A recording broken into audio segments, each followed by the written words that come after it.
anamsimamisha yule bingwa kabisa wa kata Zimiziwa. Mmemuona? Ametosha kweli. Na haya mambo ameyafanya yeye. Amesema lazima jumuiya ipeleke mtihani.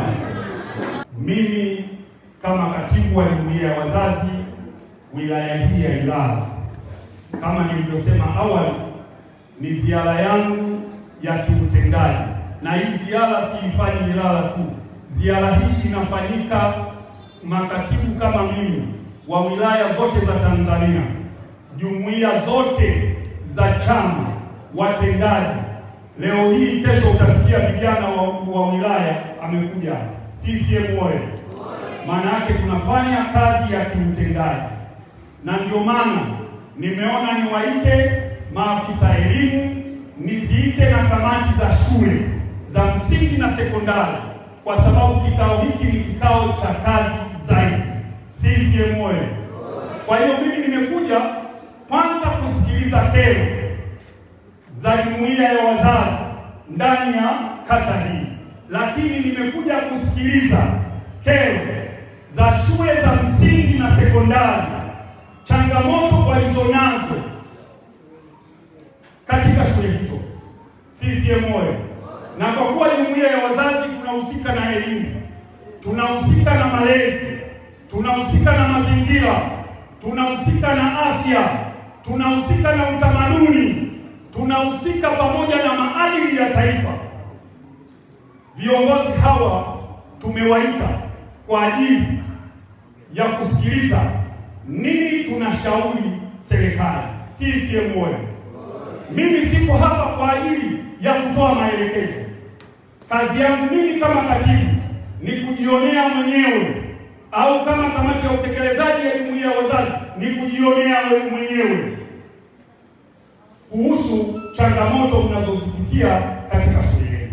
Na ndio maana nimekuja pia na kamati ya michezo nimeita ya wilaya, nimekuja na kamati ndogo za elimu, ili sasa na wao wasikie, wajifunze nini kinachoendelea katika maeneo hayo. CCM oye. Lakini nimewaita makatibu wa jumuiya ya wazazi ngazi za kata zote 36.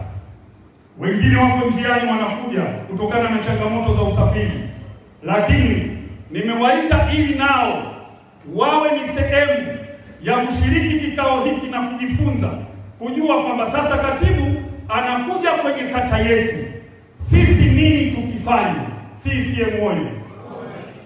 Uchungu wa mwana. Ndugu zangu, jumuiya ya wazazi inasimamia elimu. Niingie kwenye mada ya kumbukizi ya Mheshimiwa Amani Abeid Karume, makamu wa rais wa Jamhuri ya Muungano wa Tanzania wa kwanza. Wakati analianzisha taifa la Zanzibar, aliamini wananchi wake kupata elimu. Uongo kweli? Aliamini bila elimu taifa haliwezi kuendelea. Ndio maana leo nimewaita maafisa elimu, nimemwita afisa elimu pamoja na viongozi ambao ni walimu wakuu wa shule za msingi na sekondari, nao wasikie maana kubwa ya kikao hiki siku ya leo. CCM oye. Na kwa kuwa jumuiya ndio tunasimamia elimu, na wao wasikie, lakini tupate changamoto zinazotoka kwenye shule zao. Najua mimi kama katibu wa jumuiya ya wazazi wilaya nilishapita kwenye baadhi ya shule za msingi, nilishapita kwenye baadhi ya shule za sekondari na kubeba changamoto, lakini ni vizuri umma huu ambao ni jumuiya ya wazazi wasikie shule fulani ina changamoto fulani. CCM oye. Sisi nadhani tunaelewana. Lakini ni vizuri mwalimu mkuu wa shule ya msingi useme, kwa sababu hiki ni kikao chako cha muhimu tena cha ndani cha jumuiya ya wazazi inayoshughulika na elimu, wala sio kikao cha siri. Ni kikao ambacho kiko open kwa kila mmoja kujua shule hile tunapelekaga watoto lakini changamoto yao ni 1, 2, 3. CCM oyee!